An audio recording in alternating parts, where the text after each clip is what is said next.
ഭൂമിയൊഴിപ്പിക്കൽ വിവാദം പുതിയ രാഷ്ട്രീയ ചർച്ചകൾക്ക് വഴിവെക്കുന്നു. സംസ്ഥാന ഭരണത്തിൽ കോൺഗ്രസ് ദേശീയ നേതൃത്വം അമിതമായി ഇടപെടുന്നതായി ആരോപിച്ചുകൊണ്ട് ബി.ജെ.പി കടുത്ത വിമർശനവുമായി രംഗത്തെത്തി. ഭൂമിയൊഴിപ്പിക്കൽ വിഷയത്തിൽ Congress general secretary K C. Venugopal ഇടപെടുന്ന തരത്തിന്റെ പശ്ചാത്തലത്തിലാണ് വിമർശനം ഉയർന്നിരിക്കുന്നത്. വേണുഗോപാൽ സൂപ്പർ മുഖ്യമന്ത്രിയാകാൻ ശ്രമിക്കുന്നുവെന്നാണ് കർണാടക പ്രതിപക്ഷ നേതാവ് ആർ അശോകയുടെ ആരോപണം. ബംഗളൂരുവിന് സമീപമുള്ള കോഗുലു ഗ്രാമത്തിലെ ഇടിച്ചു നിരത്തൽ നടപടികളുമായി ബന്ധപ്പെട്ട് വേണുഗോപാൽ സോഷ്യൽ മീഡിയയിൽ പങ്കുവച്ച പോസ്റ്റാണ് വിവാദങ്ങൾക്ക് തുടക്കമായത്. സംസ്ഥാനത്ത് നടക്കുന്ന നിർമ്മാണ നീക്കം സംബന്ധിച്ച് ഹൈക്കമാൻഡിന്റെ ആശങ്ക സംസ്ഥാന നേതാക്കൾക്ക് അറിയിച്ചുവെന്നായിരുന്നു അദ്ദേഹത്തിന്റെ പോസ്റ്റ്. ഇതിന് പിന്നാലെ ബി.ജെ.പി കടുത്ത പ്രതികരണവുമായി മുന്നോട്ട് വന്നു. കർണാടകയിൽ തെരഞ്ഞെടുക്കപ്പെട്ട സർക്കാരുണ്ടെങ്കിൽ ഭരണ നടപടികൾക്ക് ഉത്തരവാദിത്തം അവർക്ക് തന്നെയാണ്.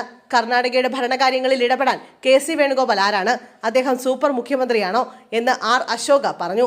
കേന്ദ്ര നേതൃത്വത്തിന്റെ നിർദ്ദേശങ്ങൾക്കനുസരിച്ചായിരിക്കണമോ ഒരു സംസ്ഥാന സർക്കാരിന്റെ പ്രവർത്തനം എന്ന് ചോദിച്ച അദ്ദേഹം ഇത് ഫെഡറലിസത്തെ അവഹേളിക്കുന്നതും കർണാടകയുടെ ഭരണാവകാശത്തെ വെല്ലുവിളിക്കുന്നതുമാണെന്ന് ആരോപിച്ചു. കർണാടക രാഹുൽ ഗാന്ധിയുടെയും കൂട്ടരുടെയും ഒരു കോളനിയല്ല. ഡൽഹിയിലെ പാർട്ടി മാനേജർമാരെ സന്തോഷിപ്പിക്കാനായി സംസ്ഥാന ആത്മാഭിമാനം അടിയറ വെക്കാനാവില്ല എന്നും അശോക കൂട്ടിച്ചേർത്തു. അതേസമയം വിഷയത്തിൽ താൻ സിദ്ധരാമയ്യയും ഉപമുഖ്യമന്ത്രി ഡി.കെ. ശിവകുമാറും കൂടിയാലോചന നടത്തിയതായി കെ.സി. വേണുഗോപാൽ വ്യക്തമാക്കി. ഇടിച്ചു നിരത്തലുകളിൽ കൂടുതൽ ജാഗ്രതയും മാനുഷികതയും പാലിക്കണം എന്ന് നേതൃത്വത്തെ അറിയിച്ചതായും അദ്ദേഹം പറഞ്ഞു.